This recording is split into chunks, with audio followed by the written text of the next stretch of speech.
Adrian? Lumabas ka na nga ng kwarto ko. Ang ingay-ingay niyang cellphone mo eh. Ayoko nga. Malamig kasi dito sa kwarto mo, Ate Abby. Patambay muna ako rito kahit isang oras lang. Buti ka pa nga may aircon ng kwarto mo eh. Sa akin wala. Hindi ba sabi ko sa'yo, ay matutulog na ako? Nananadya ka ba talaga? Lumabas ka na sabi. Hindi ako makatulog ng dahil sa'yo eh. Hapon na hapon natutulog ka. Kaya ka nasasabihan ni Papa ng tamad eh. Ano ba pakialam mo? Ikaw nga, tamad kang maligo eh. Hindi ko na sinagot ang sinabing yun ng mas nakatatanda kong kapatid na si Abby. Mas lalo pa siyang naasar nang dumapa ako sa kama niya at nagpatuloy ako ng paglalaro ko sa aking cellphone. Naka-full ang volume nun, kaya naman umaalingaw-ngaw talaga ang malakas na tunog ng cellphone ko sa buong kwarto ni Ate Abby. Dalawa lang kaming magkapatid ni ate. 10 taon pa lang ako, habang siya naman ay 17 taong gulang na. Dahil masyadong magkalayo ang edad namin, ay palagi kaming magkaaway. Ewan ko ba, pero paborito ko kasing asarin ang kapatid ko dahil mas mabilis siyang mapikon. Nagulat ako nang bigla akong sinipa ni Ate Abby. Kahit hindi malakas ang pagsipa niya, ay umiyak ako ng malakas. Aray! Aray ko, ang sakit ng tagiliran ko! Lagot ka, isusumbong kita kay Papa! Naninipa ka bigla! Ang arte-arte mo! Hindi naman malakas ang sipa ako sa'yo. Gusto mo ba lakasan ko pa para mas masaktan ka lalo? Papa, si Ate Abby oh! Sinipa ako! Hindi nagtagal ay bumukas ang pinto ng kwarto ni Ate Abby at pumasok ang tatay namin na si Dexter na galit na galit. Mas nilakasan ko ang pag-iyak ko para ako ang kampihan ni Papa. Yun kasi ang madalas kong ginagawa at sa huli ay ang kapatid ko ang napapagalitan. Ano na namang iniiyak mo, Adrian? Ang lakas-lakas ng boses niyo. Hindi ba sabi ko kapag ganitong oras na, ay wag na kayo mag-iingay dahil nagtatrabaho pa ako? Si ate po kasi, sinipa niya po ako sa tagiliran, sobrang sakit po. Parang nabalian po yata ako ng 3 ribs. Aray, ang sakit-sakit. Sinungaling! Talagang nabilang mo pa kung ilang ribs ang nabali sa'yo ha? Saka mahina lang naman ang pagkakasipa ko sa'yo ha? Ang OA mo talaga. Maniwala po kayo sa akin, Papa. Sobrang sakit po talaga ng sipa sa akin ni ate. Tingnan niyo oh, namumula pa nga oh. Dapat lang sa'yo na sipain ka. Kanina pa kita pinapalis sa kwarto ko kasi matutulog na ako. Pero ayaw mo. Tapos ang ingay-ingay pa niyang cellphone mo. May sarili ka namang kwarto, di ba? Eh, walang aircon dun eh. Gusto ko rito kasi may aircon. Papa, hindi ba sabi niyo po, hindi po kami dapat magsakitan kasi magkapatid po kami? Pero sinipa po ako ni ate. Tumahimik ka na nga dyan, Adrian. Akala mo ba, hindi ko alam na nagkukunwari ka lang, na sinaktan ka ng ate mo para siya ang pagalitan ko? At ikaw naman, Abby, hindi ka ba pwede magpasensya sa kapatid mo? Baka nakakalimutan mong mas matanda ka kaysa sa kanya. Papa, kilala niyo po yung si Adrian. Sobrang kulit po niyan.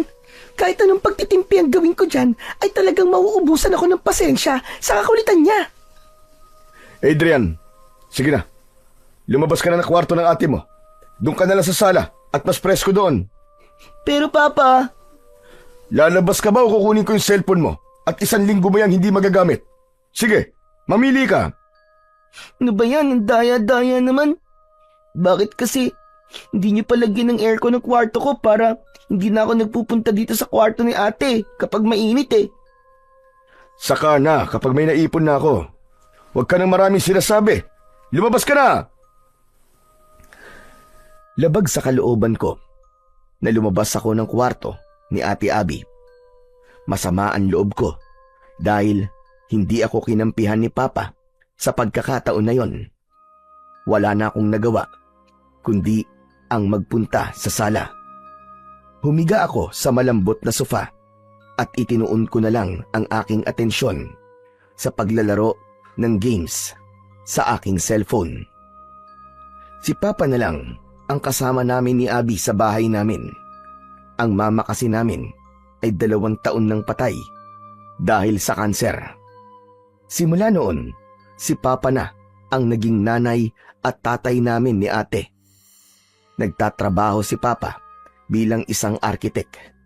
Gumagawa siya ng plano para sa mga bahay at buildings. Maayos naman ang buhay namin. Naibibigay ni Papa ang pangangailangan namin, pero hindi niya kami pinalaki ni Ate Abby na spoiled. Ang totoo nga niyan, kaya madalas kong asarin ang kapatid ko, lalo na kapag nasa bahay si Papa, ay upang mapansin ako ni Papa. Sa sobrang busy niya kasi sa trabaho, ay wala na siyang oras sa amin ng ate ko.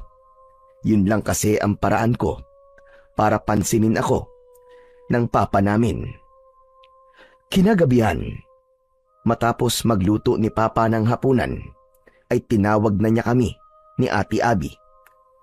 Seryoso si Papa sa paghahain ng pagkain nang umupo ako. Pinanood ko si Papa sa kanyang ginagawa.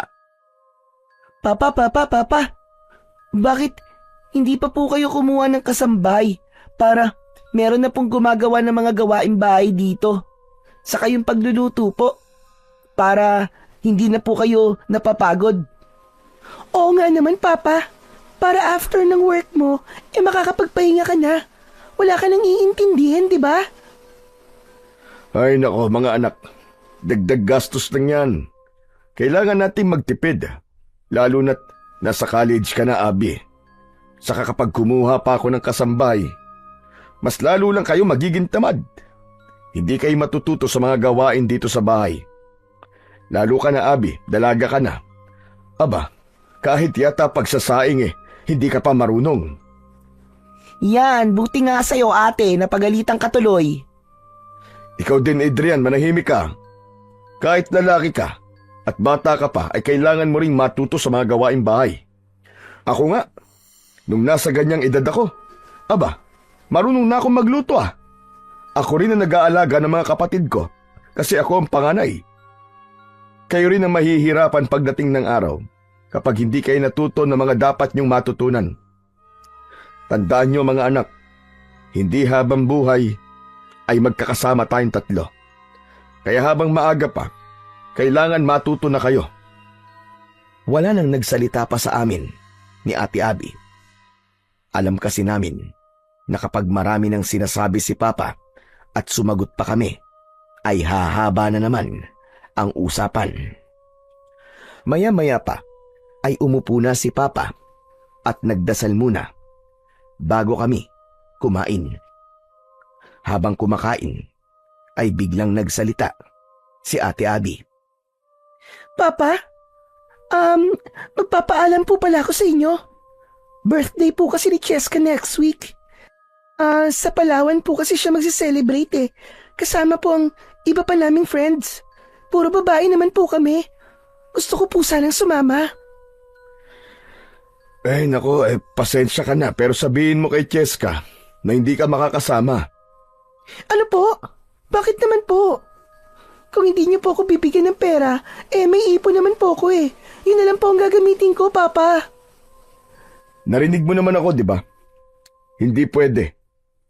May pupuntahan kayo ni Adrian. Saan po kami pupunta ni ate, Papa?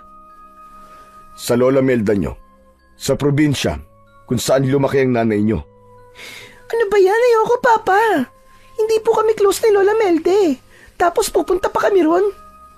Kaya nga para makilala nyo siya. Doon kayo ng buong bakasyon.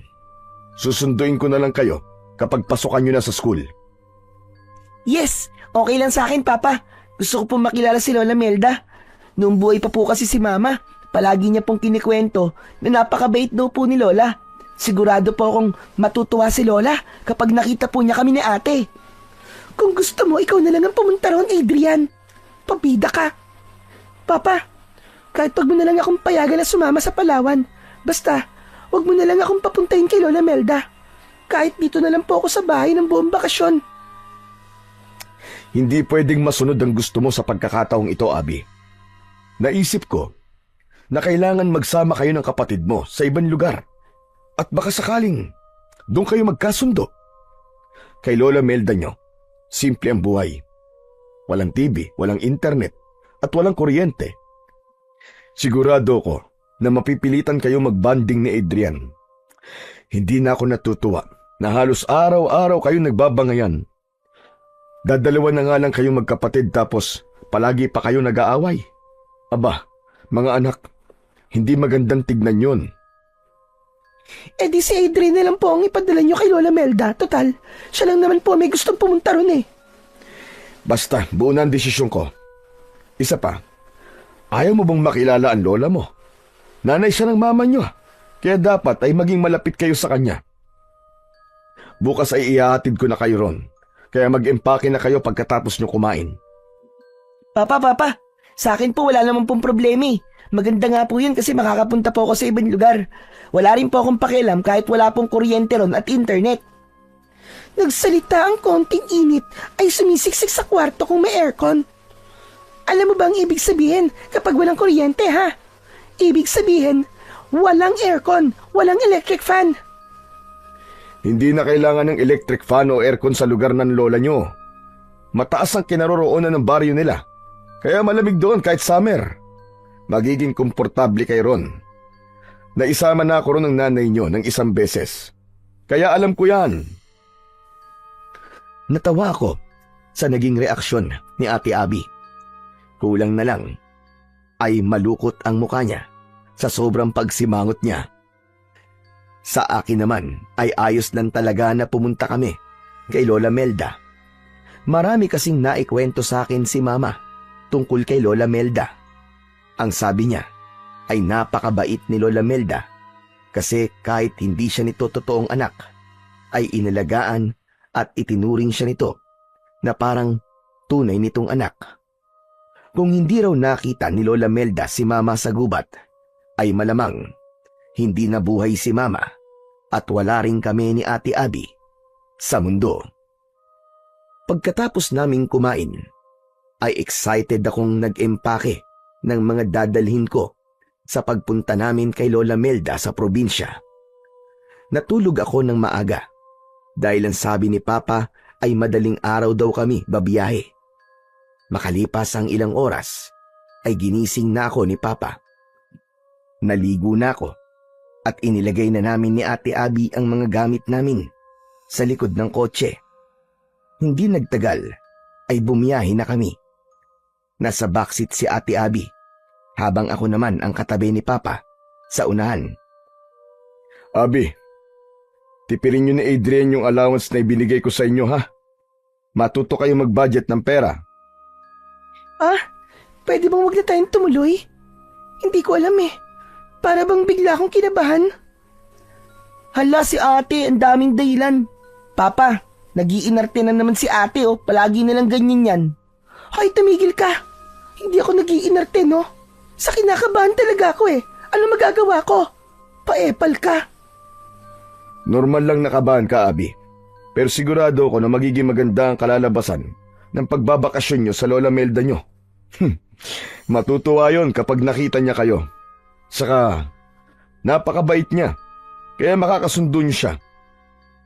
Kapag nakilala niyo ang lola niyo, masasabi niyo na totoo pala talaga lahat ng kinikwento ng mama niyo tungkol sa kanya. Excited na po akong makilala si Lola Melda, Papa. Sus, sip-sip. Kunwari excited, kahit hindi naman. Ay nako, makatulog na nga lang. Inaantok pa ako. Huwag ka magulo ha. Papa, ano po palang mga pwede pong gawin dun sa baryo ni Lola Melda? Meron ba rong magagandang pasyalan? Aba, meron. May talon doon na nasa loob ng gubat. Tapos napakalamig daw ng tubig.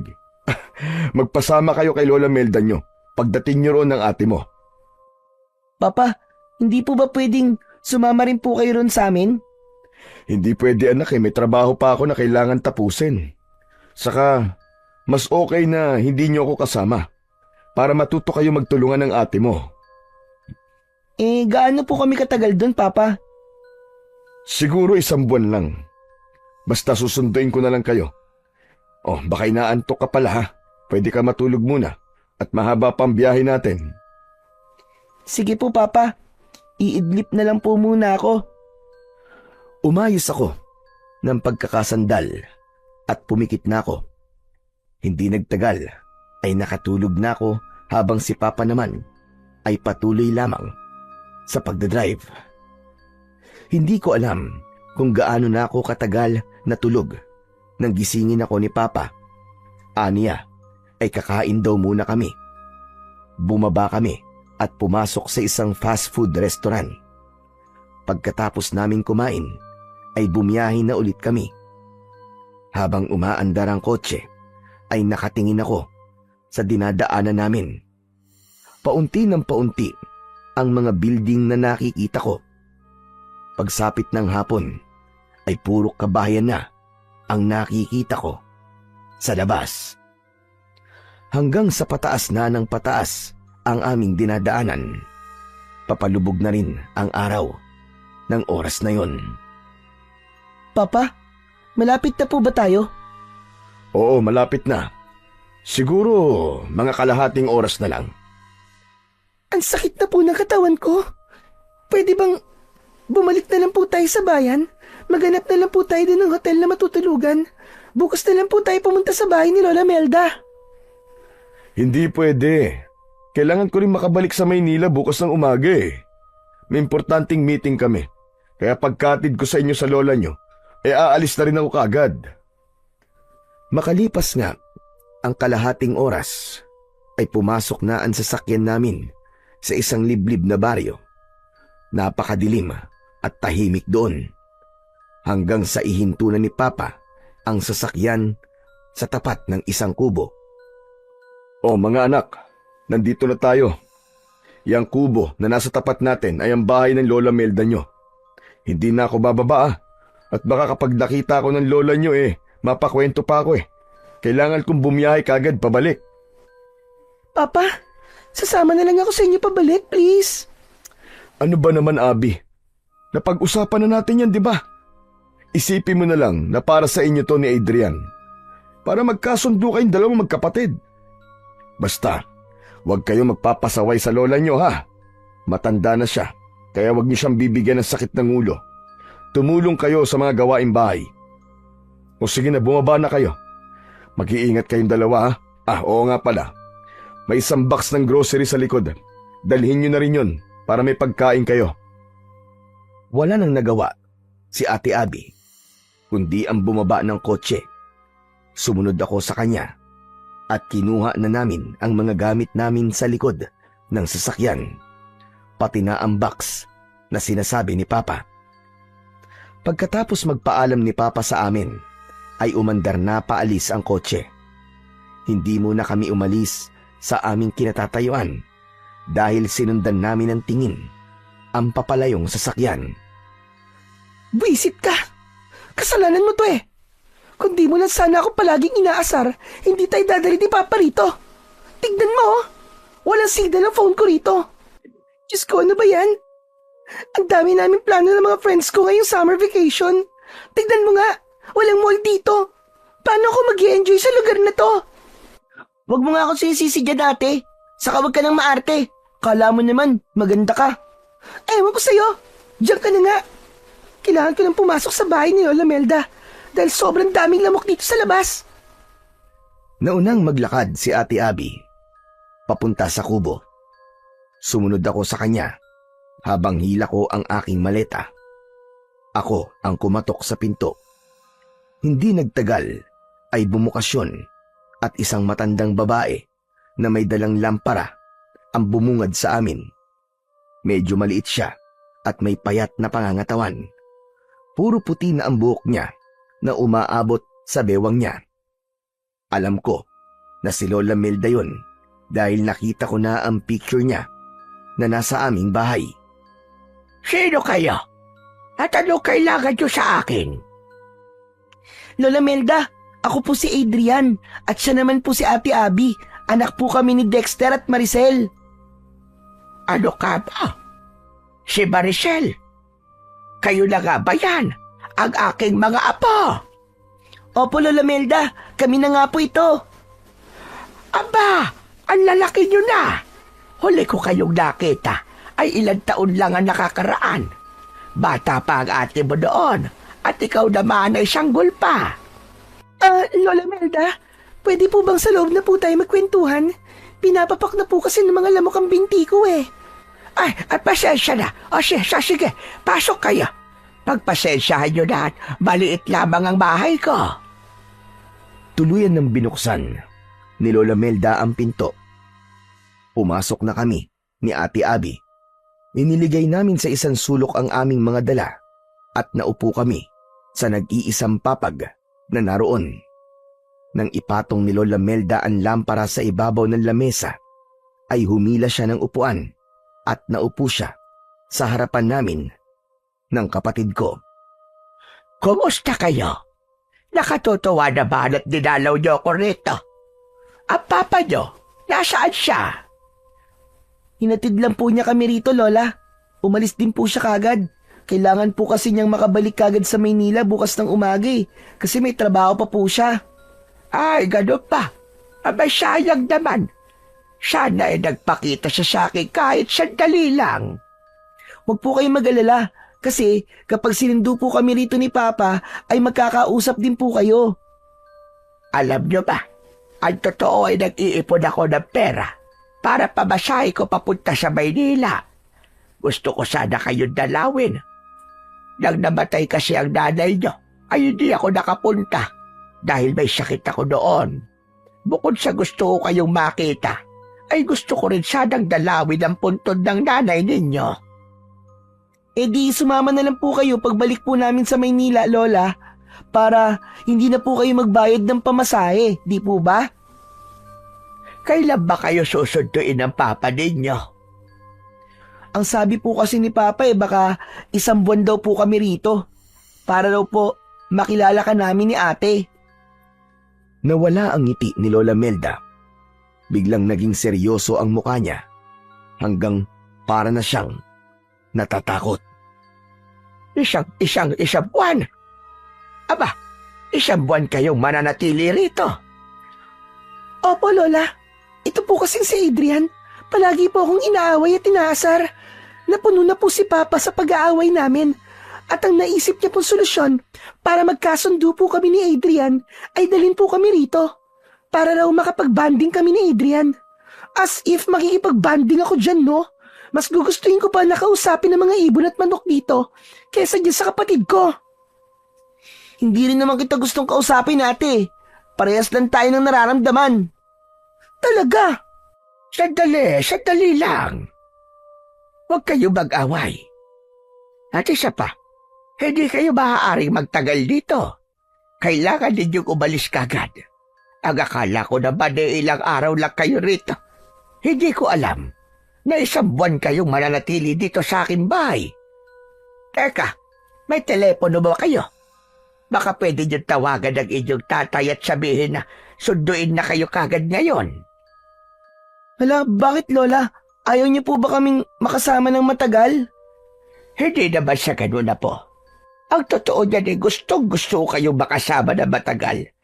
Pero hindi sa lugar na ito. Hindi kayo maaaring magtagal dito.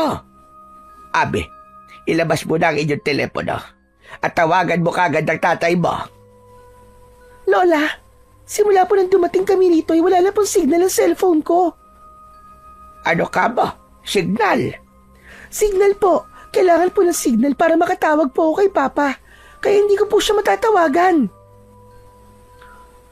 Tumayo si Lola Melda at naglakad-lakad siya na para siyang hindi mapaanak na pusa. Nagkatinginan kami ni Ate Abby. Nagtaka ko sa ikinikilos ni Lola. Hindi ko maintindihan ang sinabi niya na gusto niya kaming makasama ng matagal pero hindi sa lugar na yon. Tahimik lang kami ng ate ko. Maya-maya pa ay tumigil na sa paglalakad si Lola Melda. Kung ganon, ay wala na pala tayong magagawa, kundi ang hintayin na sunduin kayo ni Dexter. Pero napakatagal lang 1 buwan. May magiging problema po ba kung magtatagal po kami rito, Lola? Malaki. Malaki ang magiging problema. Kung gusto niyo po, aalis na po kami bukas. May pera pong ibinigay si Papa sa akin. Yun po ang gagamitin namin ni Adrian na pamasahe pabalik sa Maynila. Wala sasakyan na pumapasok dito para magatid palabas ng lugar na ito. Kung maglalakad naman kayo, ay hindi rin maaari dahil aabutin kayo na napakahabang oras. Sa tingin ko, ay wala na tayong magagawa kung di manatili kayo rito hanggang sa sunduin kayo ng tatay nyo. Pero bukas na tayo mag-usap. Alam kong pagod kayo sa inyong naging biyahe. Diyan na kayo matulog sa papag. Ako naman ay dito na lamang sa mahabang upuan. Medyo inaantok na nga po ako. Pero ayos lang po ba kayo dyan sa upuan, Lola? Oo naman. Maliit naman ako kaya kasya ako dyan. Sige na, matulog na kayo magkapatid. Nang patayin na ni Lola Melda ang sindi ng lampara, ay nahiga na ako. Mabuti na lang at kasya sa papag ang 2 tao, kaya kahit paano ay hindi kami siksikan ni Ate Abby. Makalipas ang mahigit 1 oras, ay gising pa rin ako.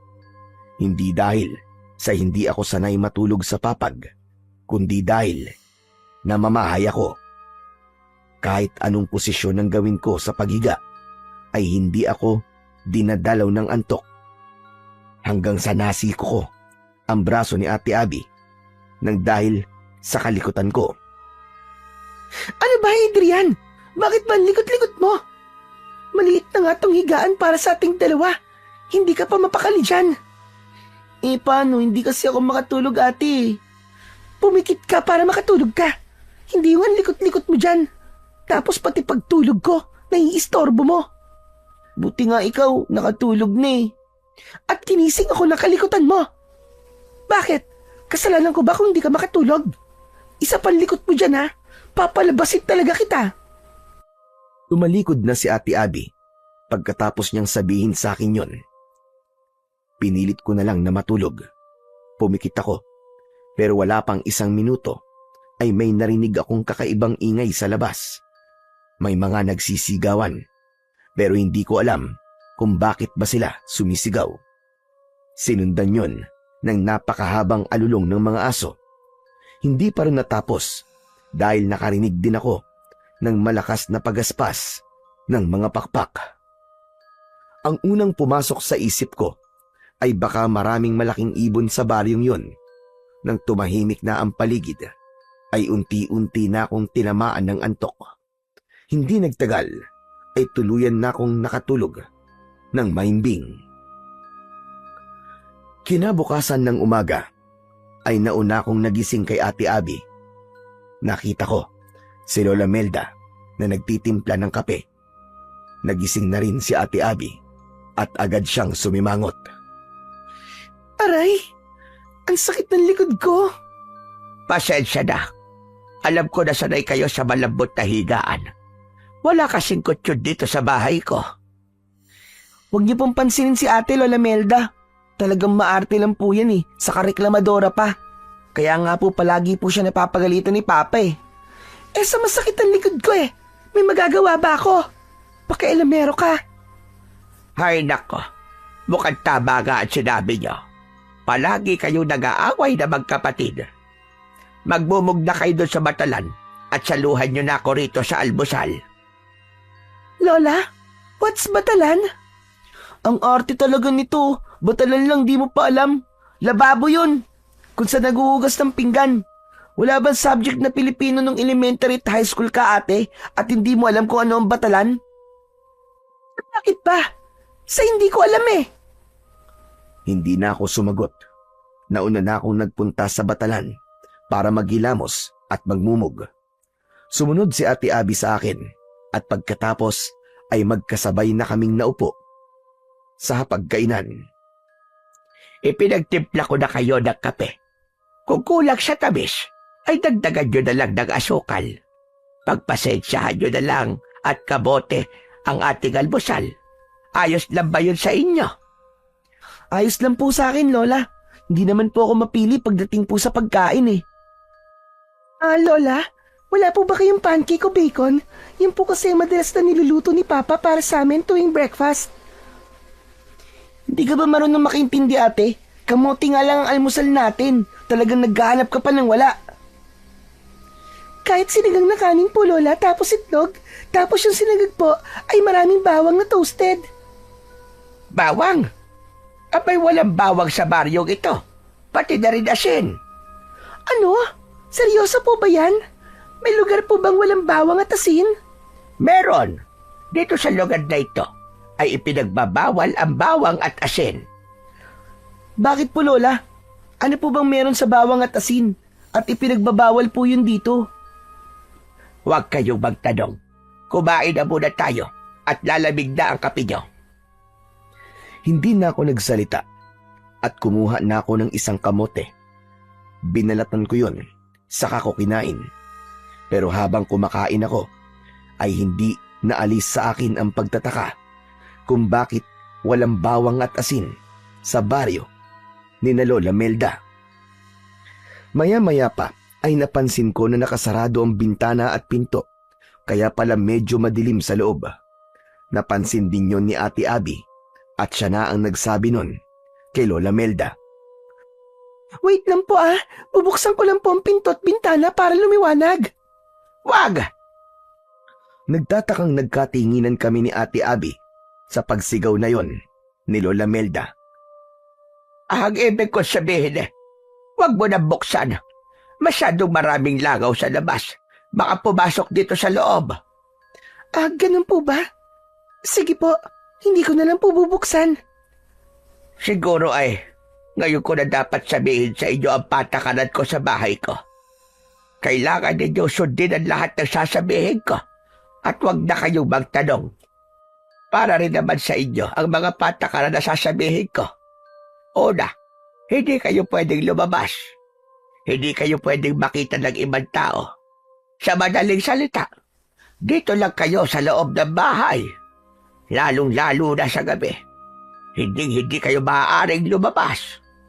Pangalawa, kahit na anong marinig nyo sa gabi, ay huwag niyong papansinin. Huwag kayong sisilip sa labas. At kung may makikita kayong kakaiba, huwag nyo rin pansinin. At ang panghuli, ayokong magtatanong kayo ng kung ano-ano dahil wala kayong sagot na makukuha sa akin. Gawin nyo ang lahat ng sinabi ko at magiging ligtas kayo sa lugar na ito. Wait lang po, Lola. Ibig po bang sabihin ay hindi kami makakapamasyal ni Adrian?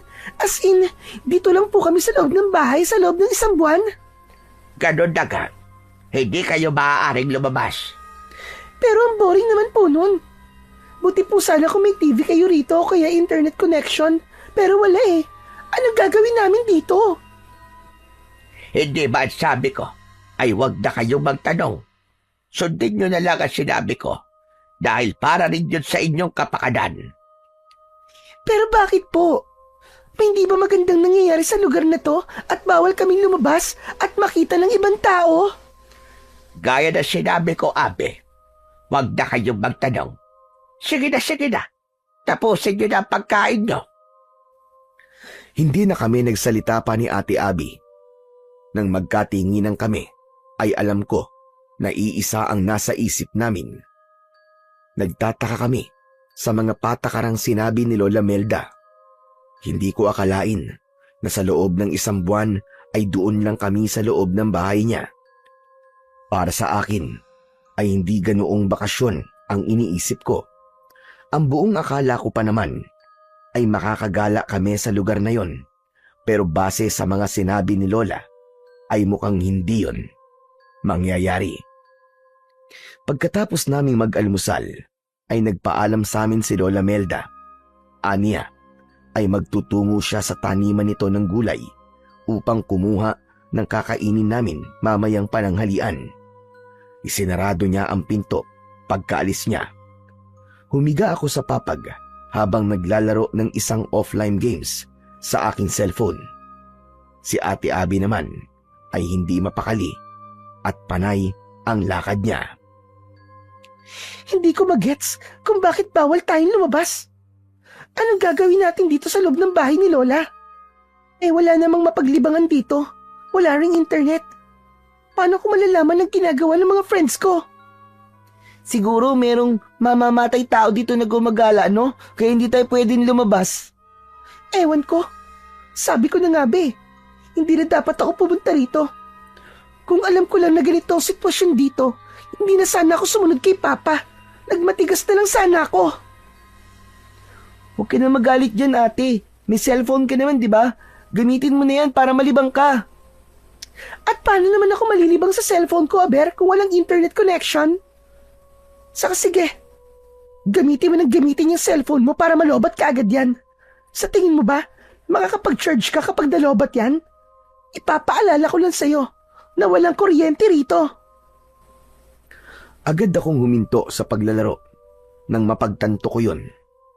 Kinabahan ako dahil kalahati na ang nabawas sa battery percentage ng cellphone ko. Hindi ako sigurado kung ilang araw na lang ang itatagal ng battery ng cellphone ko kapag palagi ko yung ginagamit. Naku, oo nga no. Pero hayaan mo, ate. Kakausapin ko si Lola Melda. Sasabihin ko sa kanya na baka pwede tayong lumabas kahit sa likod lang tayo ng bahay niya. Hindi naman siguro tayo makikita ron ng mga tao, di ba? Isa pa yan sa hindi ko maintindihan kung bakit hindi tayo pwedeng makita ng ibang tao. Walang sense yung mga patakaran niya. Tama ka dyan, ate. Saka, nagtataka rin ako kung bakit biglang nagbago ang mood ni Lola nang malaman niya na 1 buwan tayo rito, di ba?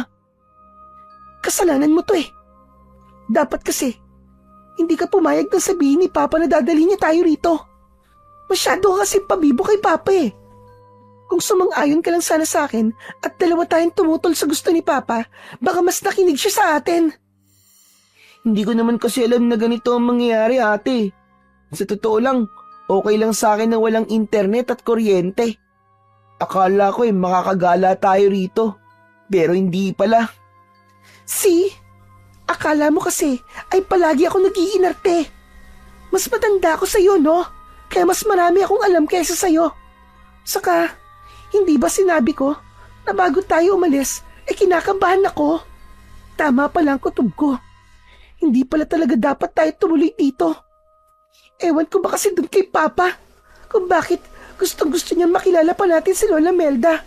Nabuhay naman tayo na hindi natin siya nakikilala, di ba? Oh, tignan mo ang nangyari ngayon sa atin. Stranded tayo rito. Ate, huwag ka naman magsalita ng ganyan. Nanay ni Mama si Lola Melda, kaya walang masama kung makikilala at makakasama natin siya, di ba? Anong nanay yung sinasabi mo? Hindi naman totoong nanay ni Mama si Lola Melda. Technically, hindi natin siya kaano-ano.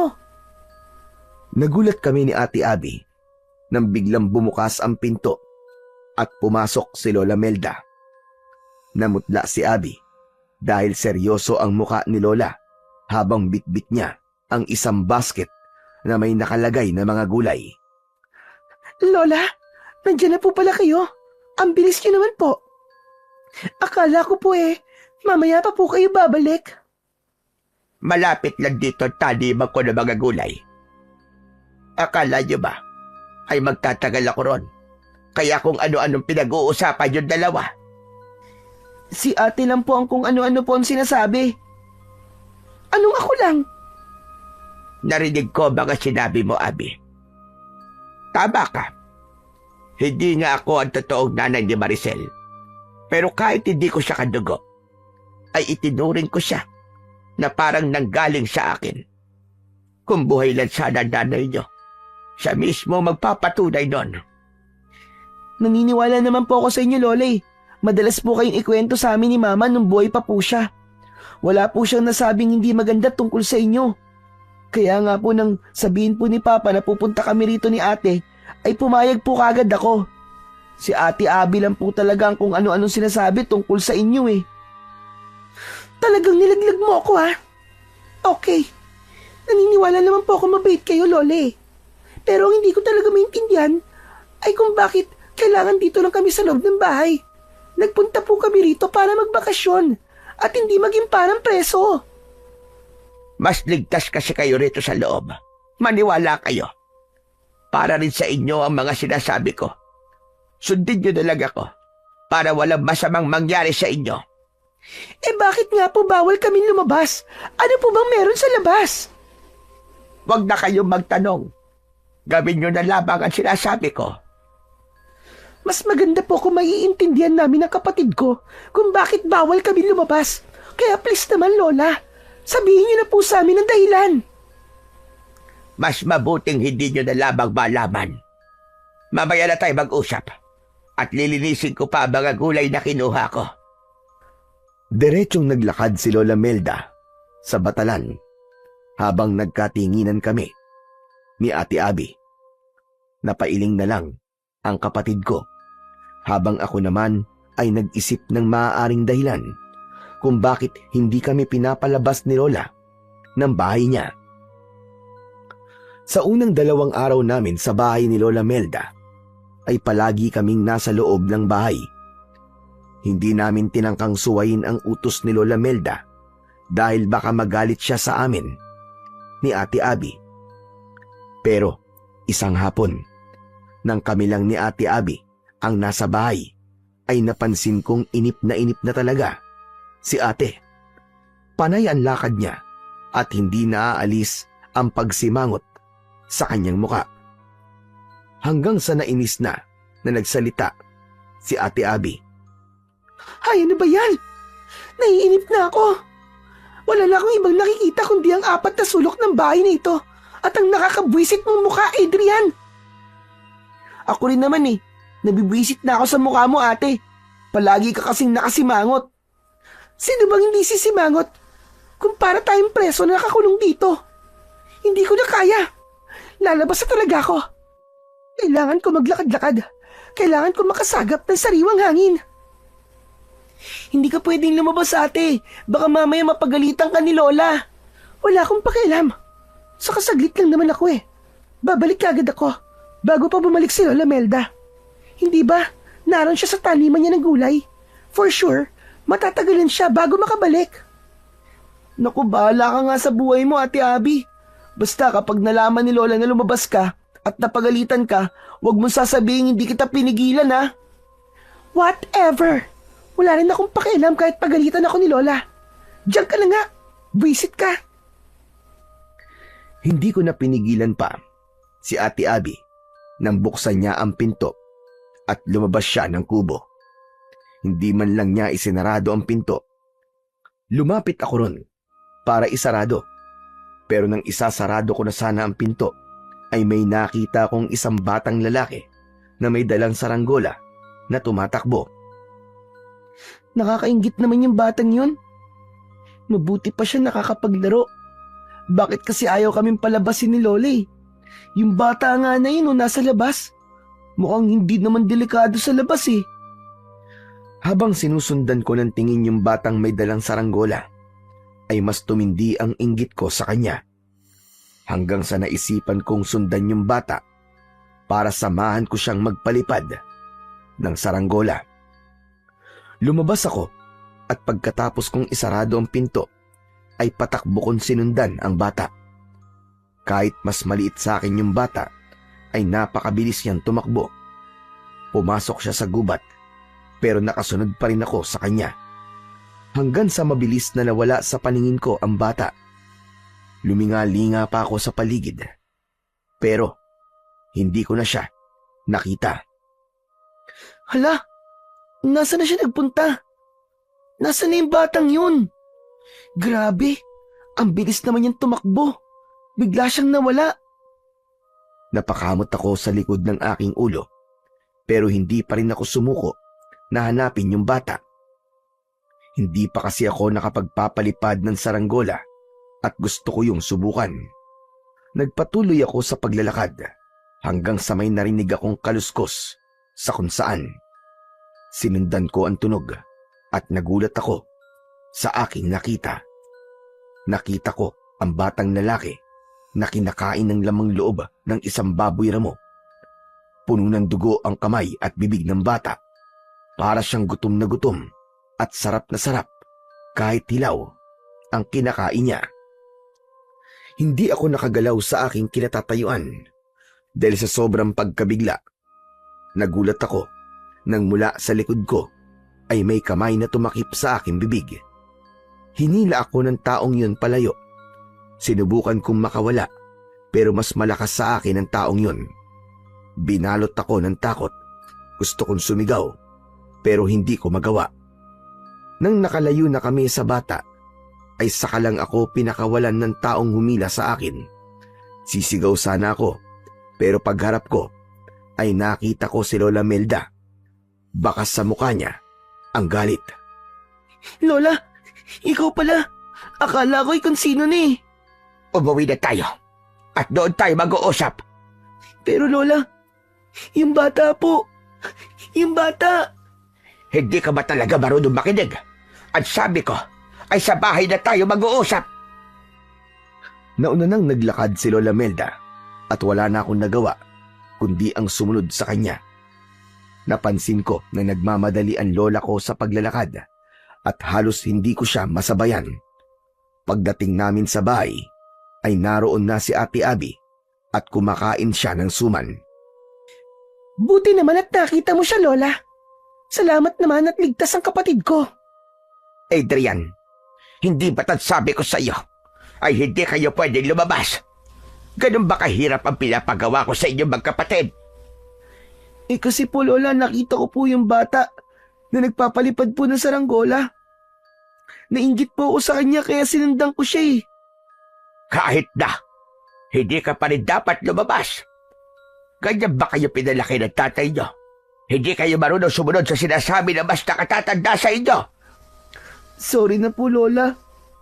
Pero bakit ako lang po ang pinapagalitan nyo? Lumabas din naman po si Ate Abby ah. Hoy, huwag kang sinungaling. Hindi ako lumabas, no? Di ba, Lola? Nang dumating po kayo dito, nandito po ako. May pasalubong pa nga po kayong suman eh.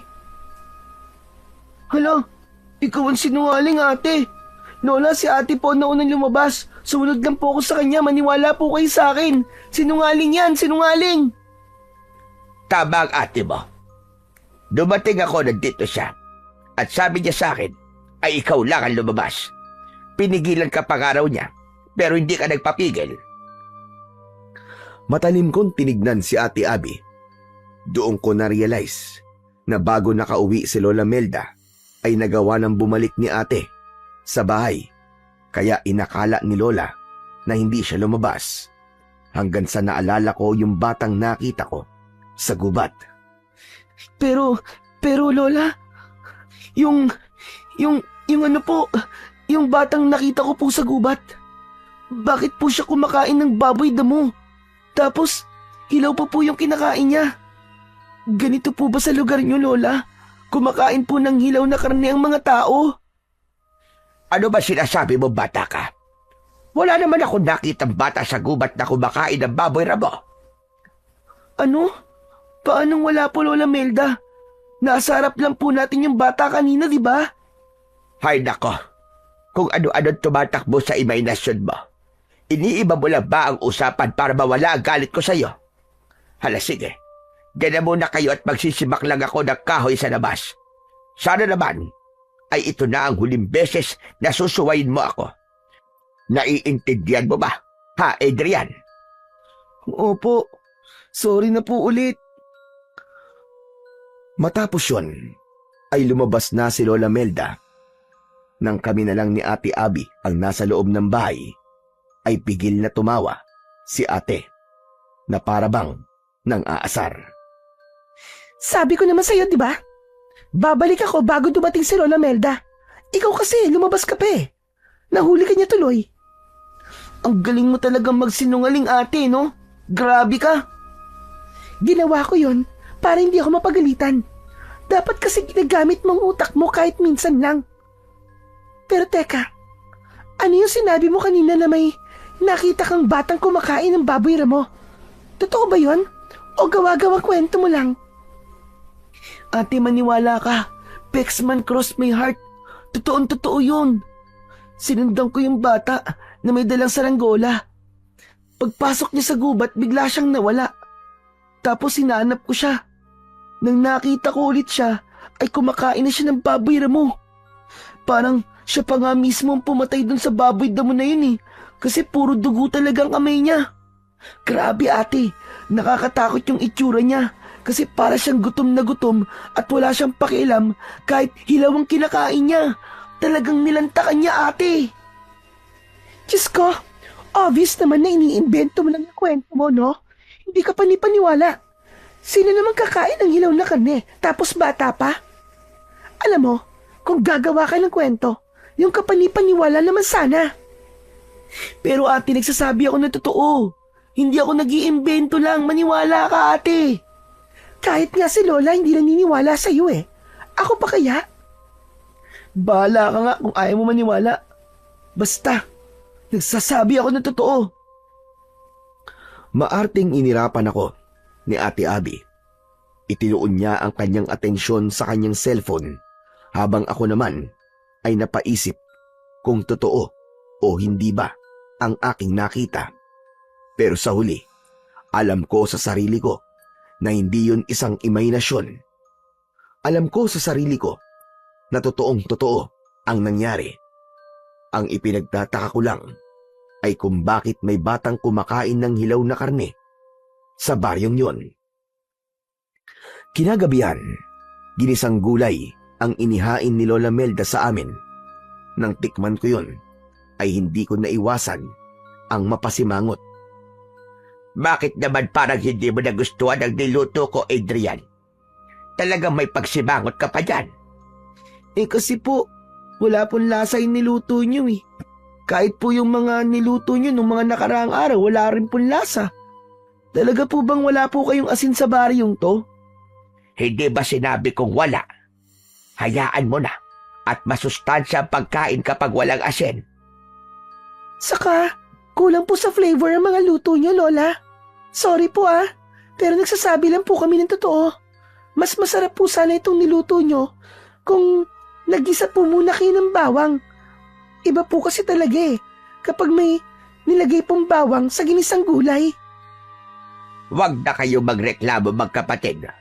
Magpasalamat na lang kayo dahil meron kayo kinakain. Ang iba nga dyan ay nagugutom at nakukontento na lamang sa mga pagkain nakikita nila sa basurahan.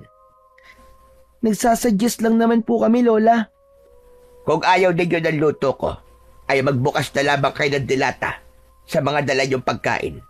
Wala namang problema. Sorry po, Lola. Hindi naman po namin iniinsulto ang luto niyo eh. Nagsasabi lang po kami ni ate kung paano niyo po ito mapapasarap. Ganyan luto na ang nakasanayan ko rito. Kaya magtiis kayo. Hindi na kami nagsalita pa ni Ate Abby. Naramdaman ko noong mga oras na yon na nasaktan si Lola sa mga sinabi namin tungkol sa luto niya. Kaya kahit walang lasa ang ginisang gulay na yon, ay kumain pa rin ako at ipinakita ko kay Lola Melda na nasasarapan ako sa pagkain, kahit ang totoo ay hindi. Pagkatapos ng hapunan, ay naghugas na kami ni ate ng mga pinagkainan namin. Si Lola Melda naman ay inayos na ang aming tulugan. Nang lumabas na si Lola Melda, ay doon ko na kinausap si Ate Abby. Ate, ano kayang dahilan kung bakit walang bawang at asin sa baryong to, no? Malay ko, dito ba ako nakatira para masagot ko yung tanong mo? Ang sungit-sungit mo naman. Nagtatanong lang naman ng tao eh. Hindi ko naman sagot okay? Pero sigurado ako na may malalim na dahilan kung bakit walang bawang at asin dito. Ano palang nangyari ate nung lumabas ka? Saan ka pala nagpunta nun? Wala naman. Nagdakad-lakad lang ako. Umuwi na kagad ako kasi ang sama ng tingin sa akin ng mga taong nakakita sa akin Para bang gusto nila akong saktan. Grabe, ang creepy nila. As in. Ibig sabihin, may nakakita sa'yo na ibang tao ate. Hala ka. Hindi ba ang sabi ni Lola ay hindi tayo pwedeng makita ng ibang tao sa lugar na to? Wala namang ginawa sa akin yung mga tao Bukod sa tinigdan lang nila ako na masama. Siguro, hindi lang sila sanay na makakita ng ibang tao rito. Kaya masasabi ko na OA lang si Lola sa pagbabawal sa atin na lumabas. Hindi naman ako sinaktan ng mga tao Ate, baka kasi Hindi sa mga tao tayo pinag-iingat ni Lola. Eh saan naman? Sige nga, sabihin mo. Ewan ko ate pero simula nung nakita ko yung bata na kumakain ng baboy ramo, ay nagkaroon na ako ng masamang pakiramdam sa lugar na to. Kung pwede nga lang na umalis na tayo rito ngayon aalis na kagad tayo Sa tingin mo ba makakaalis tayo kagad? Makakaalis lang tayo rito kapag sinundula tayo ni Papa. Saka ikaw kaya ang may gustong pumunta rito, di ba? Tapos ngayon, gusto mo nang umuwi? Ewan ko sa'yo. Ate, hindi ko kasi ini-expect na ganito ang lugar na to tapos ayaw pa tayong palabasin ni Lola. Akala ko kasi ay kagaya ito ng mga probinsyang napapanood ko sa TV. Yung bang maraming batang naglalaro sa labas, tapos pwede akong sumali sa kanila, maglalaro ng tagu-taguan, ng tumbang preso. Yung maraming pwedeng puntahan, gaya ng dagat o kaya bundok. Kahit nga yung talon na sinasabi ni Papa na nasa loob ng gubat, hindi pa natin napupuntahan kasi nga bawal tayong lumabas Naputol ang pag-uusap namin ni Ate Abby nang pumasok na si Lola Melda. Hindi kasi niya pwedeng marinig ang pinag-uusapan namin ni ate dahil baka kung ano pa ang isipin niya at magalit na naman siya sa amin. Mabait naman si Lola Melda pero parang napakarami niyang hindi sinasabi sa amin ng kapatid ko. Nang sumapit na ang 9:00 ng gabi ay humiga na kami. Hindi nagtagal ay nakatulog na kami ni Ate Abby. Makalipas ang ilang oras ay nagising ako dahil kailangan kong gumamit ng banyo. Kinapa ko ang posporo sa lamesa at sinindihan ko ang lampara. Dinala ko ang lampara sa banyo at nang natapos na akong umihi ay naglakad na ako pabalik sa papag. Sandali akong natigilan nang makita kong wala si Lola Melda sa mahabang upuan kung saan siya natutulog. Hindi ko alam, pero bigla akong kinabahan ng mga sandaling yon.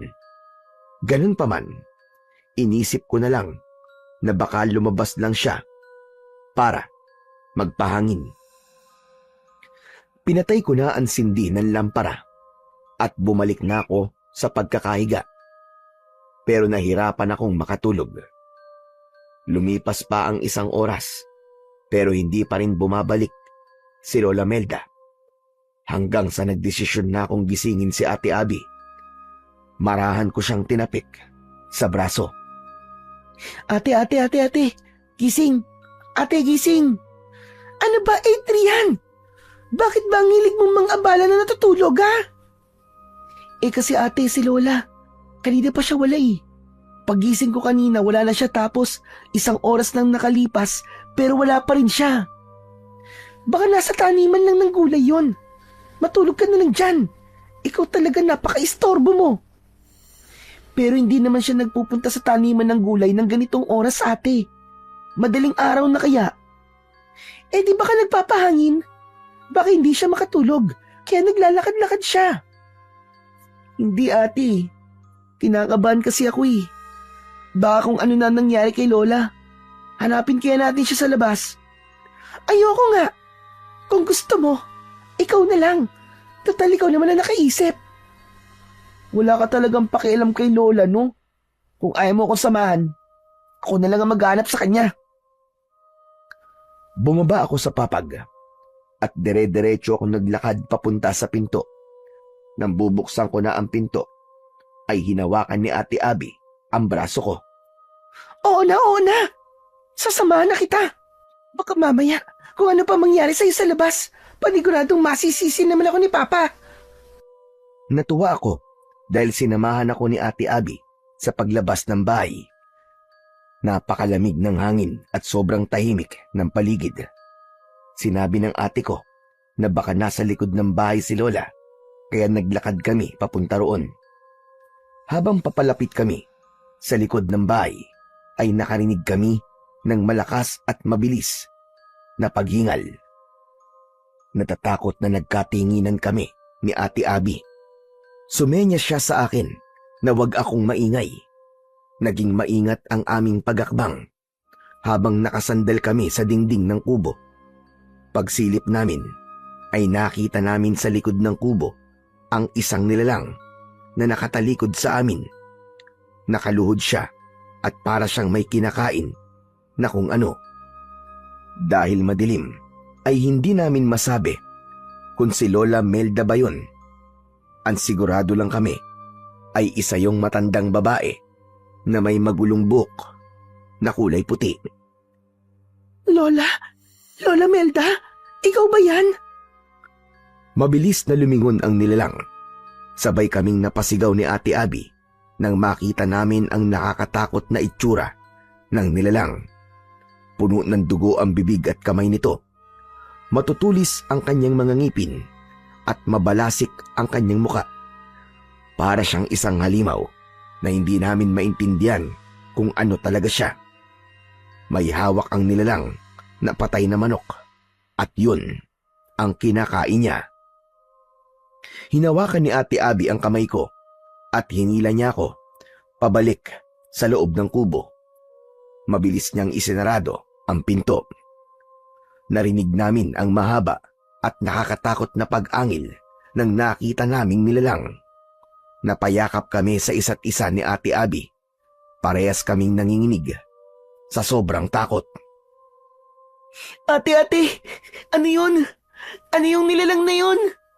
Hindi ko alam. Para siyang halimaw na demonyo na ewan.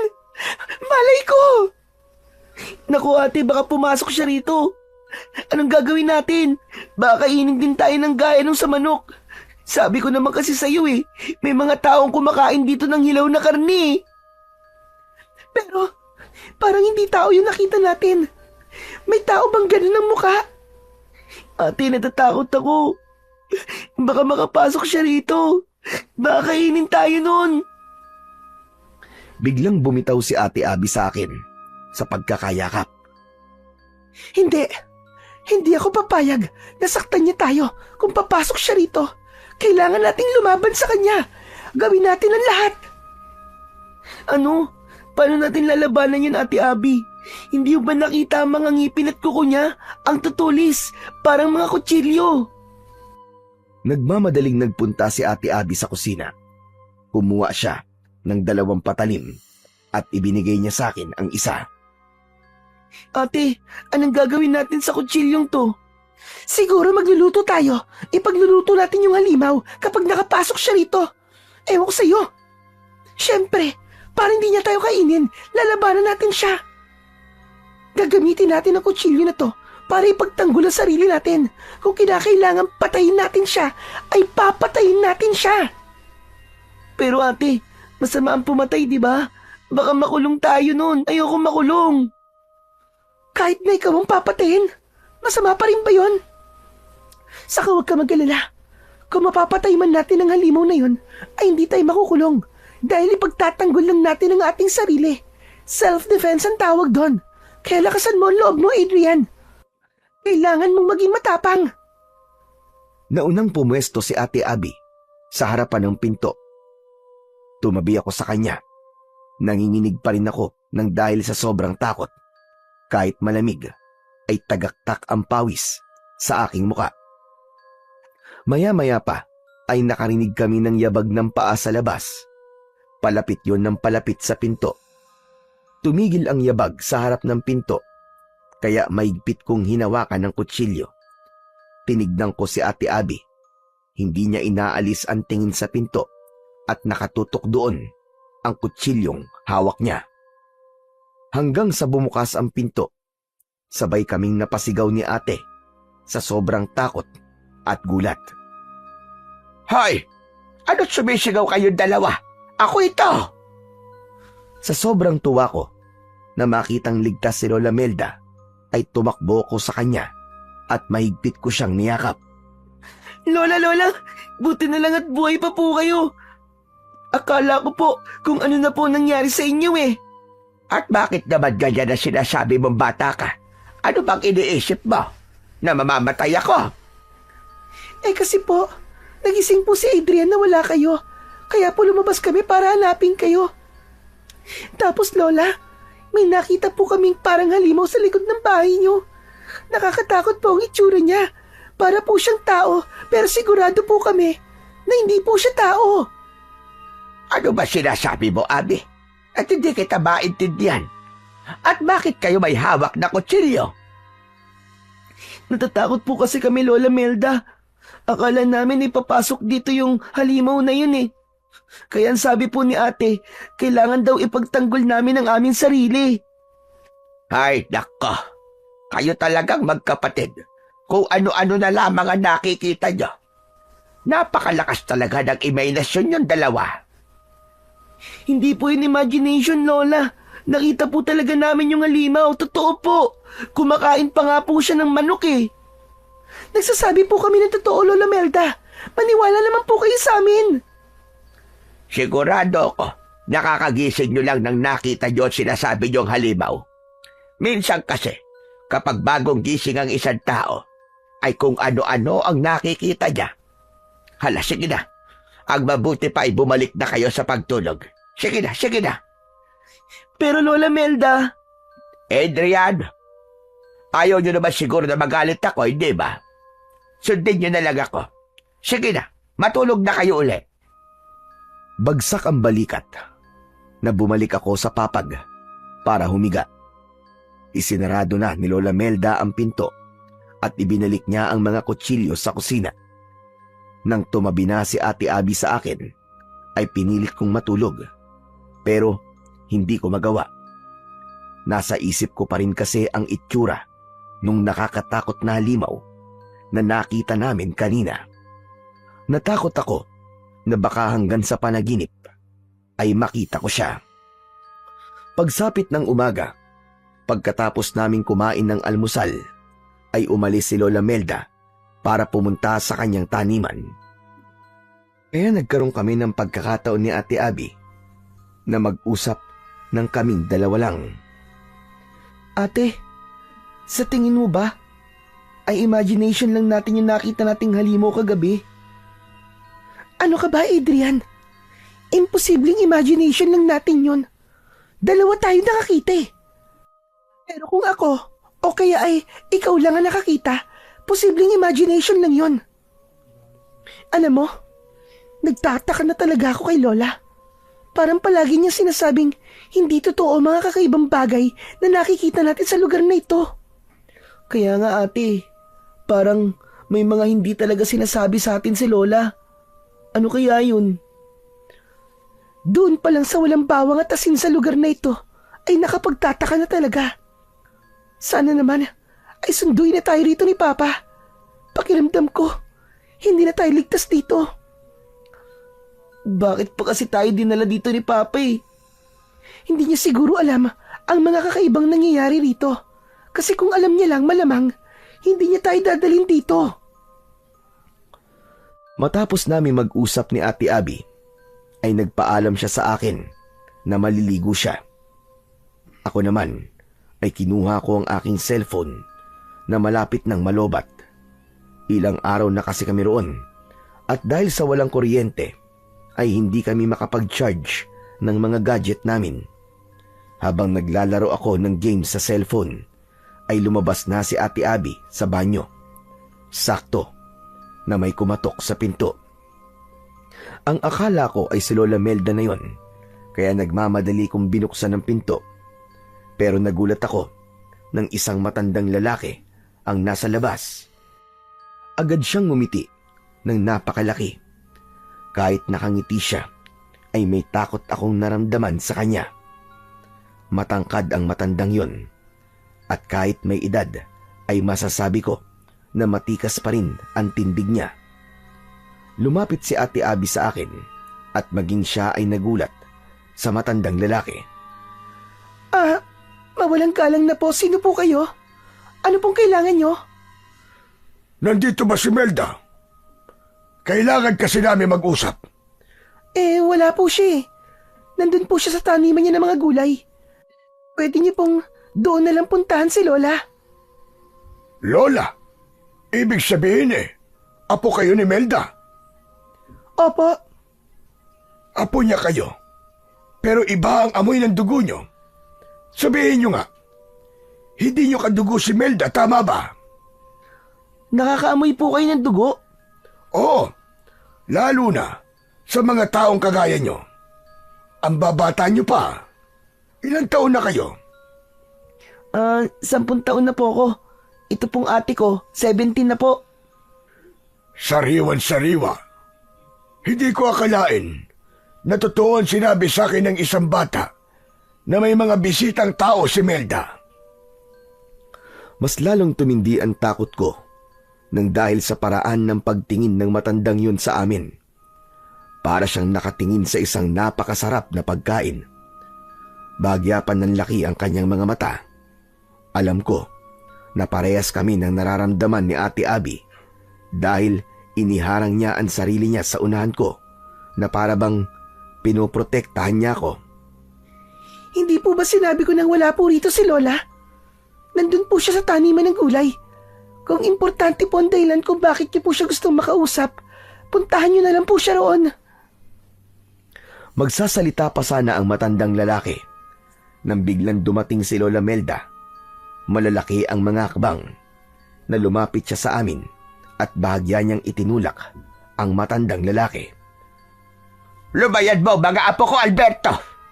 Alam ko, nasa utak mo! Bakit naman hindi mo sinabi? Nabibisita ka mga tao. Mabuti na lang at may nakapagsabi sa akin. At sino namang makatigdila ang nagsabi sa iyo? Yung batang nakita ng apo mong lalaki sa gubat. Siyang nagsabi sa akin. Batang-bata pa mga apo mo, Melda. Bakit hindi mo sila ibahagi sa akin? Nakakasawa ng mga hayop sa gubat. Matagal-tagal na rin. Simula nung huling beses na... Tama na, Alberto. Hindi mo sila pwede galawin dahil sila ay aking mga apo. Nandito sila para makasama ko kaya wag mong gawing hindi maganda ang pananatili nila rito. Sige na, makakaalis ka na. Masyado kang madamot, Melda. Pakiramdam ko tuloy ay hindi ka nakabilang sa amin. Ikaw ang parang hindi kabilang sa amin dahil masyado kang hayok. Subukan mo lang na may gawing hindi maganda dahil ako makakalaban mo. Umalis ka na, Alberto! At huwag ka na babalik dito! Hindi ko may papangakong hindi na ako babalik, Melda. Hindi ko may papangako. Nakakatakot na ngumisi ang matandang lalaki na tinawag ni Lola sa pangalang Alberto. Sinulyapan pa niya kami ni Ate Abby bago siya tuluyang naglakad palayo.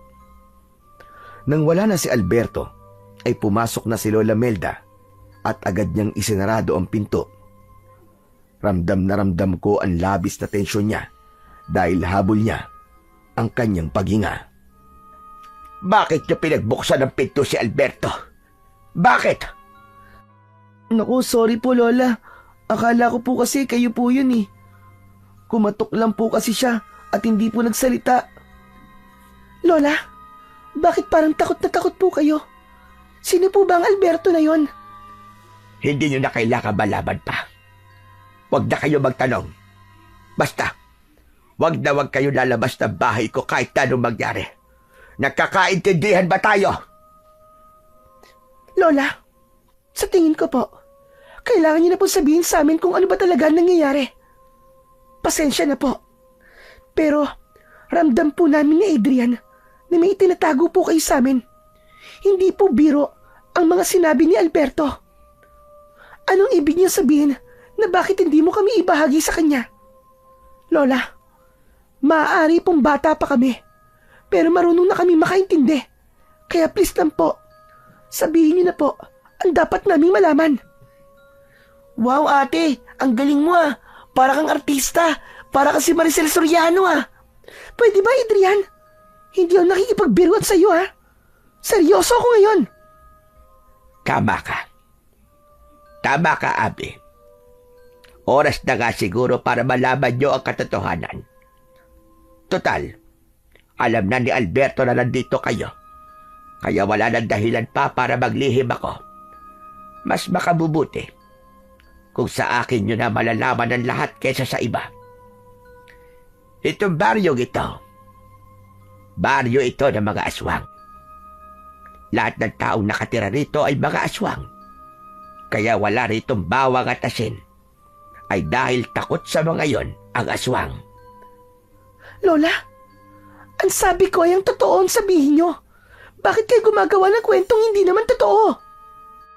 Ang katotohanan na gusto nyo, hindi ba? Sinasabi ko na kung ano ang totoo. Kaya ako natakot nang malaman kong isang buwan kayo mananatili rito. Ay dahil alam kong mahihirapan akong itago kayo sa mga aswang na kagaya ni Alberto. Si Alberto ay isang aswang na hayok sa laman at dugo ng tao. Hindi siya nakukontento sa mga ligaw na hayop sa gubat. Kaya mapangalib siya sa mga taong kagaya nyo. Ang sabi niyo po ay aswang ang lahat ng nakatira rito.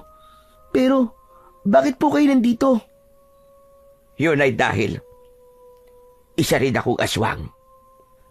Kinalabutan ako sa sinabing yun ni Lola Melda. Nagtayuan ang lahat ng mga balahibo ko sa katawan. Hanggang sa napayakap ako kay Ate Abby, sabay kaming napaatras ng dahil sa takot. Kung totoo po mga aswang, at isa kayong aswang, Lola Melda, ang ibig sabihin po ay papatayin at kakainin mo kami. Hindi ko yan gagawin sa inyo. Dahil mga apo ko kayo. Mahal na mahal ko kayong dalawa. Bakit ako maniniwala sa inyo? Eh hindi mo naman kami kadugo. Hindi mo totoong anak si Mama. Sinagot ko na ang bagay na yan dati pa, Abi. Kahit hindi ko kadugo ang nanay ninyo, ay totoong anak ang turing ko sa kanya. Kaya hindi ko kayang saktan ang mga anak niya. Isipin nyo nga, kung masama akong aswang at kumakain ako ng tao, sa tingin nyo ba ay mabubuhay na matagal ang nanay nyo? Hindi ba dapat nung nakita ko siya sa gubat, ay pinatay at kinain ko na siya? Oo, isa akong aswang, pero hindi ako pumapatay ng tao, gaya ni Alberto. Hindi muna nagsalita si Ate Abby. Habang ako naman ay nakatingin lang kay Lola Melda. Parang nadurog ang puso ko nang magsimulang lumuha si Lola Melda. Maniwala kayo sa akin, mga apo. Hindi ko kayo kayang saktan. Mahal na mahal ko kayo. Dahil sa tuwing nakikita ko kayong dalawa, ay parang buhay na buhay pa rin ang inyong ina. Naramdaman ko ang sinseridad sa lahat ng sinabi ni Lola Melda. Lumapit ako sa kanya at walang takot ko siyang niyakap. Naniniwala po ako sa inyo, Lola. Kasi matagal na po kami rito ni Ate. Kung masama po kayong aswang, ay dapat dati pa kayo may ginawang hindi maganda sa amin. Sorry po kung nagduda po ako sa inyo. Natatakot lang po kasi ako eh. Naiintindihan ko kayo. Hindi ako galit sa inyo. Pero, paano po si Alberto? Paano po kung bumalik siya rito? Huwag kang mag-alala. Dahil gagawin ko ang lahat, kahit ialay ko pa ang sarili kong buhay, para lang maprotektahan kayong dalawa magkapatid. Nung inampun ko ang nanay nyo, ay ginawa ko ang lahat para protektahan siya mula kay Alberto. Kung nagawa ko noon, ay sigurado ko na magagawa ko ulit yun ngayon. At sa pagkakataong ito, kayo naman ang aking proprotektahan. Masumigpit ang pagkakayakap ko kay Lola Melda. Sa ganung paraan, ay ipinaramdam ko sa kanya ang aking pasasalamat at pagmamahal. Dahil sa pagsasabi ni Lola sa amin ng totoo, ay doon ko naintindihan kung bakit ayaw niya kaming palabasin ng bahay at kung bakit marami siyang hindi sinasabi sa amin. Kahit bata pa ako, ay nauunawaan ko na mahirap para kay Lola Melda na aminin na isa siyang aswang dahil baka katakutan namin siya. Pero dahil sa napakabait niya at lalo na sa pag-aalaga niya noon kay Mama, ay mabilis naming natanggap ni Ate Abby kung sino at ano ang aming lola. Kinagabihan ay hindi kami naging kampante. Ayon kay Lola Melda, ay kailangan niyang magbantay dahil baka biglang dumating si Alberto. Hindi namin hinayaan na magbantay ng mag-isa si Lola, kaya hindi na rin kami natulog ni Ate Abby. Bukas umaga ay aalis na kayo rito. Ihahatid ko kayo doon sa bayan para makasiguro ako magiging ligtas kayo. Kaya niyo ba maglakad ng mahigit 2 oras? Kakayanin po namin. Pero kayo po, baka po hindi niyo po kayanin dahil matanda na po kayo. Malakas pa ako. Kaya wag akong isipin niyo. Pasensya na kayo 2 kung napunta kayo sa ganitong sitwasyon. Kung hindi lang sana nalaman ni Alberto na nandito kayo, ay hindi kayo natatakot ngayon. Sorry po, Lola Melda. Ako po kasi ang dahilan kung bakit nalaman po ni Alberto na nandito po kami ni ate. Kung hindi po sana ako lumabas, ay hindi po ako makikita ng bata na nasa gubat. Wala na tayong magagawa pa roon para baguhin ang nakaraan. Ang kailangan na lang natin gawin ay labanan si Alberto kung kinakailangan. Isa pa, may kasalanan din ako sa inyo. Kung noon pa lamang ay sinabi ko na sa inyo ang totoo, ay mas maiintindihan nyo kung bakit hindi ko kayo pinapayagan na lumabas. May tanong pala ako sa inyo. Hindi ba kayo natatakot sa akin ngayong alam nyo na ako'y isang aswang? Ako po, Lola Melda, hindi po. Kasi alam ko pong mabait kayo.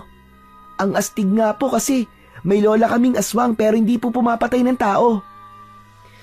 To be honest, Lola, nung unay natakot po ako. Akala ko po kasi, ay, gaya kayo ng mga aswang na napapanood ko po sa TV. Akala ko po, kumakain po kayo ng tao. Mga apo, hindi lahat ng aswang ay masasama.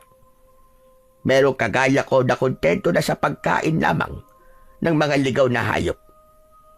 Marami kami, pero mas marami pa rin ang masasamang kagaya ni Alberto. Ang mga kagaya niyang aswang ang perwisyo sa mga taong kagaya ninyo. Ako rin pala, Lola, may tatanong po ako sa inyo. Ikaw po ba yung aswang na nakita namin ni ate sa likod ng bahay nung nakaraang gabi? Oo, ako nga iyon. Pasensya na kayo kung natakot kayo sa akin. Sa gitna ng pag-uusap namin, ay narinig namin ang boses ni Alberto sa labas. Napasiksik kami ni Ate Abby sa isang sulok dahil sa labis na takot.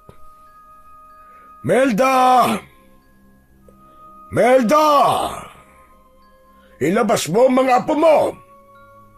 Ibigay mo sila sa akin! Nag-usap na tayo kanina. Hindi mo sila pwede saktan, Alberto. Hindi ko sila ibibigay sa'yo. Hindi mo naman sila kadugo. Kaya bakit ganyan ang pagmamalasakit mo sa kanila? Hindi ko na kaya ang uhaw at gutom na nararamdaman ko.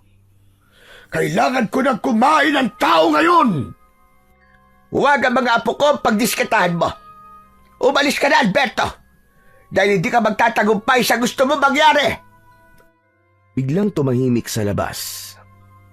Nakiramdam ako, pero hindi ko na naramdaman ang presensya ni Alberto. Lola, umalis na po ba siya? Wala na po ba si Alberto? Hindi pa. Nararamdaman ko nasa labas pa rin siya, apo. Hindi talaga titigil ang hayop na yan. Hanggat hindi niya kayo nakukuha. Ano po ang gagawin natin, Lola Melda? Kinuha ni Lola Melda ang 2 kutsilyo sa kusina at ibinigay niya yun sa amin ni Ate Abby. Heto, gamitin niyo yan kung kinakailangan. Huwag kayong matakot at magdalawang isip. Nasaktan si Alberto. Dahil kung hindi niyo siya sasaktan, ay kayo at sasaktan niya. Pero huwag kayong mag-alala. Dahil nandito ako, mga apo. Poprotektahan ko kayo. Hindi ako papayag na may magyaring masama sa inyong magkapatid. Takot na takot akong hinawakan ng kutsilyo.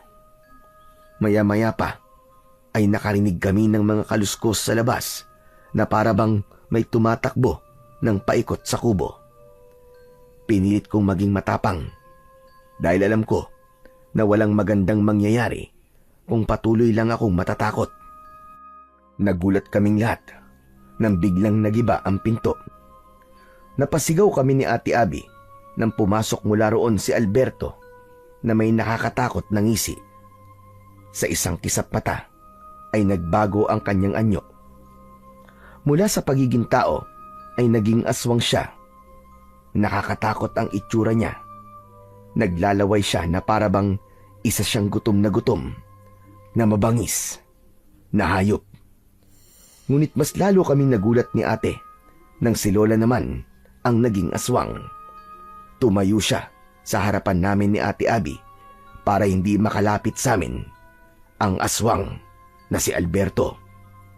Subukan mo gumakbang ng isa pa at sisiguraduhin kong hindi mo magugustuhan ang gagawin ko sa'yo.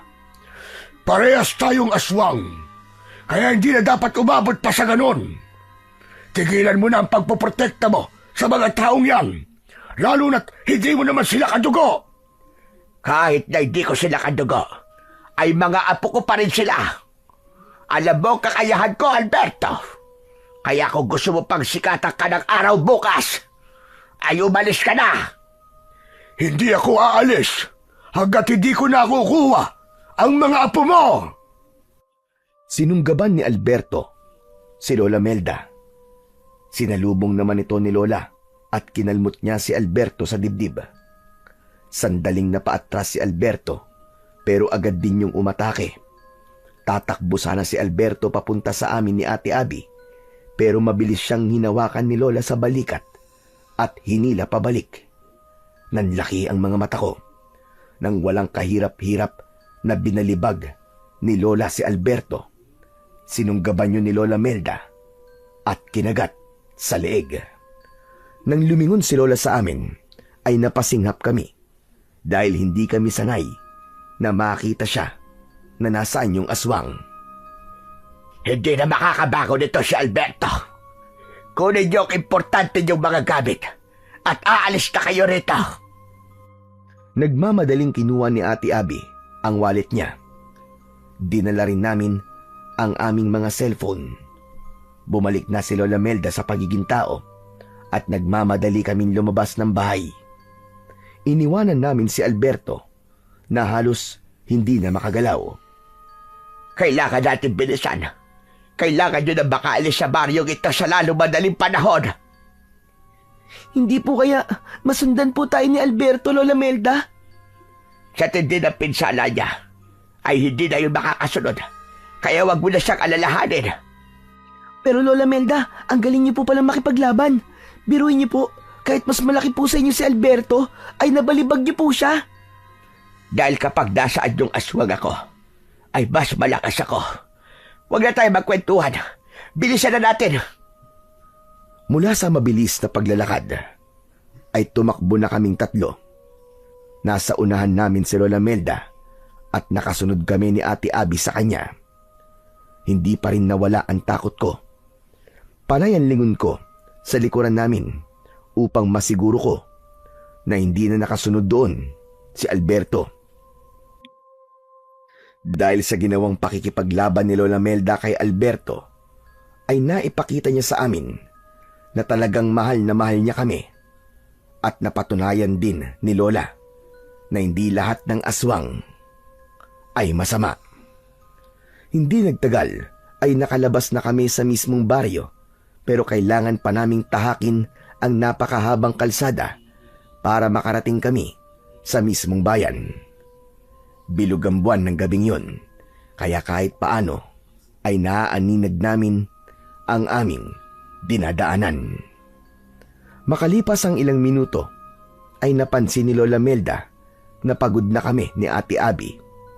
Doon na niya sinabi na maaari na kaming maglakad na lamang dahil mukhang hindi na kami masusundan ni Alberto. Lola, salamat po kasi iniligtas niyo po kami kay Alberto. Hindi nyo kailangan magpasalamat sa akin. Dahil ginawa ko lang ang gagawin ng isang lola kapag nasa panganib ang kanyang mga apo.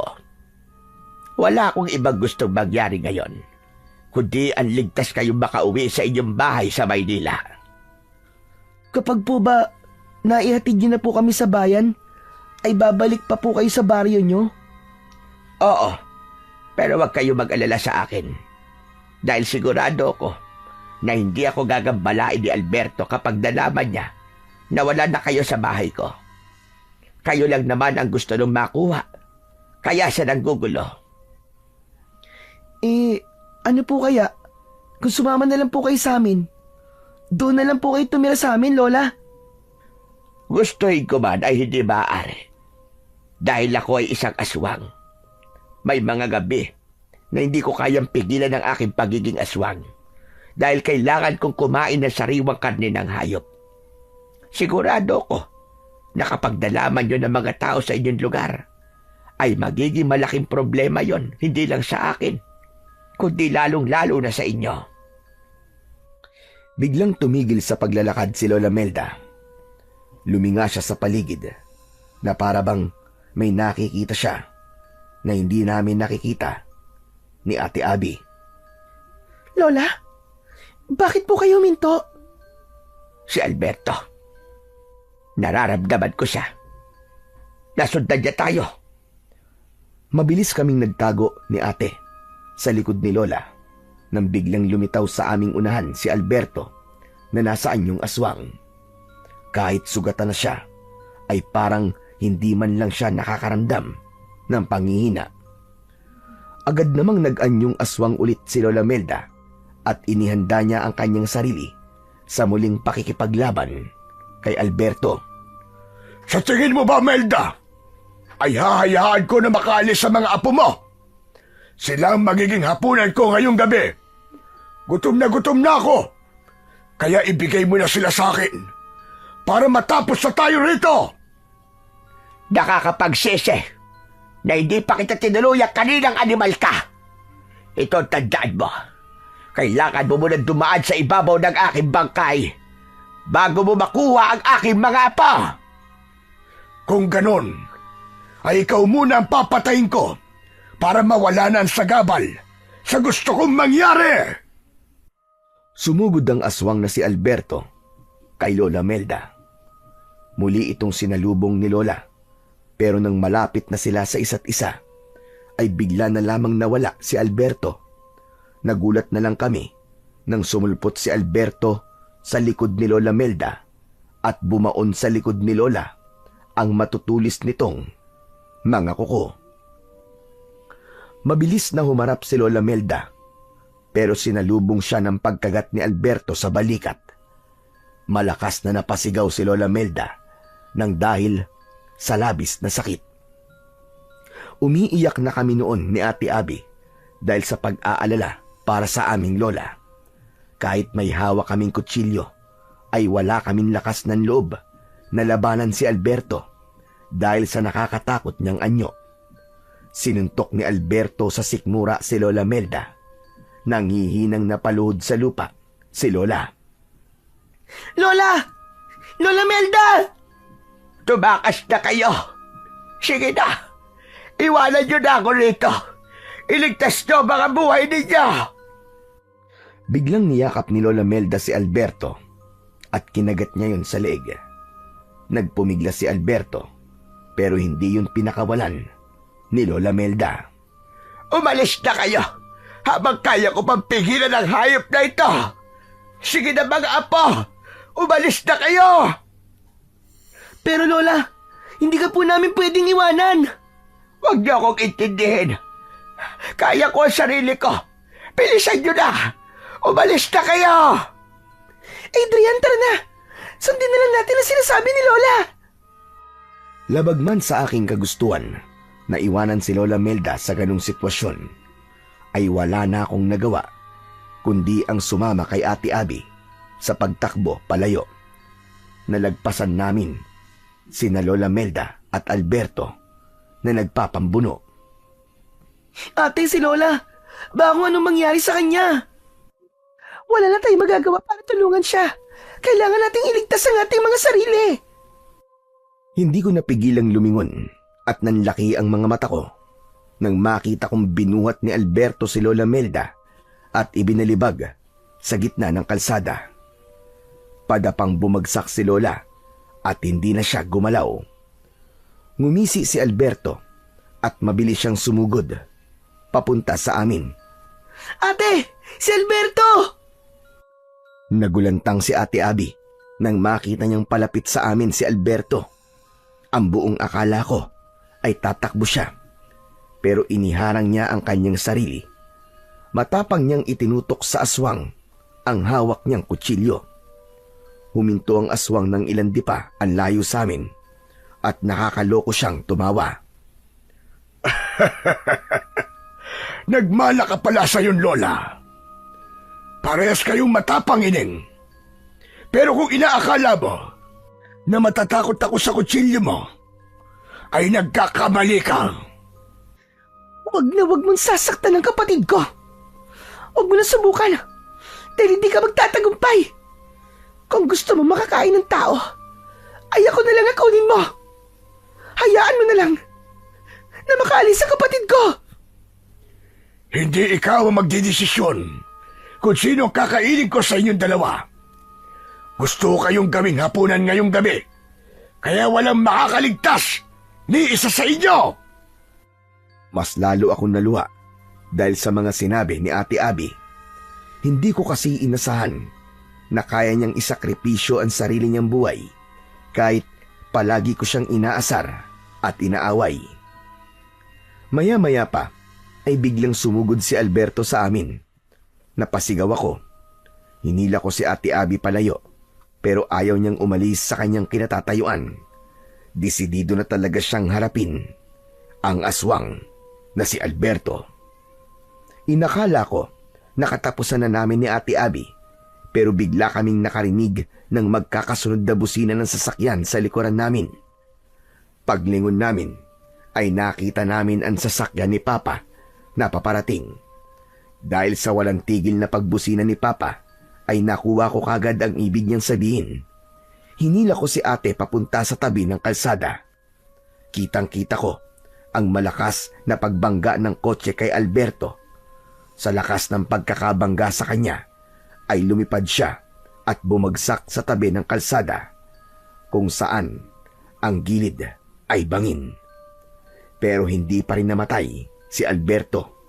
Tumayo pa rin siya at bakas ang labis na galit sa mukha niya.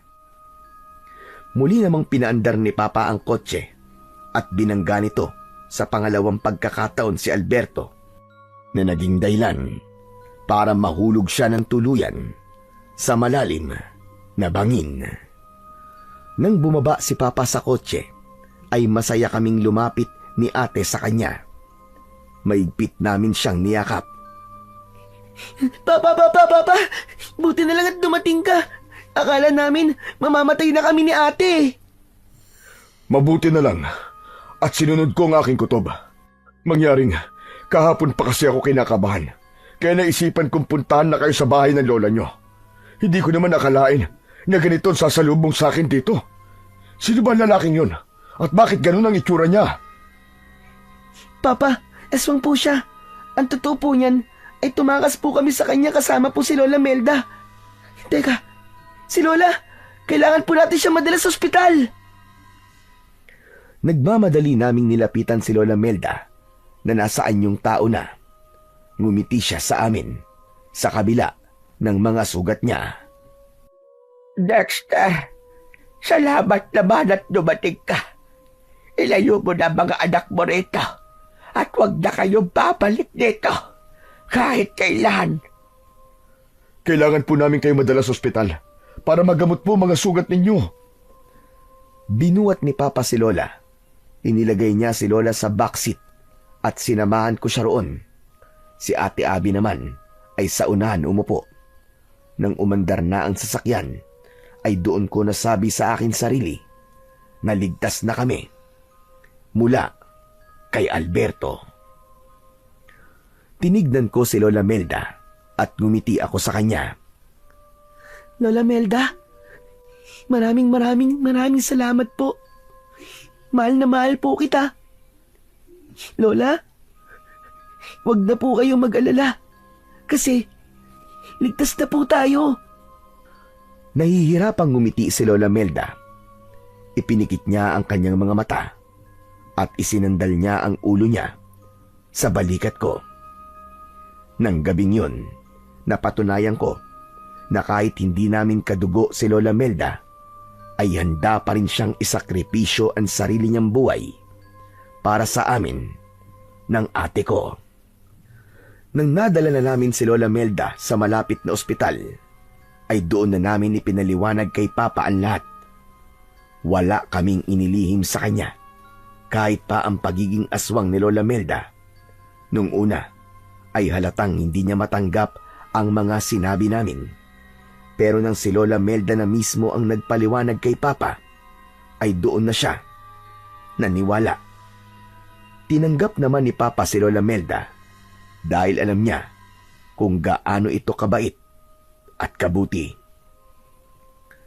Nang nakalabas na si Lola Melda sa ospital, ay bumalik siya sa kanyang baryo, habang kami naman ay nagbalik na sa Maynila.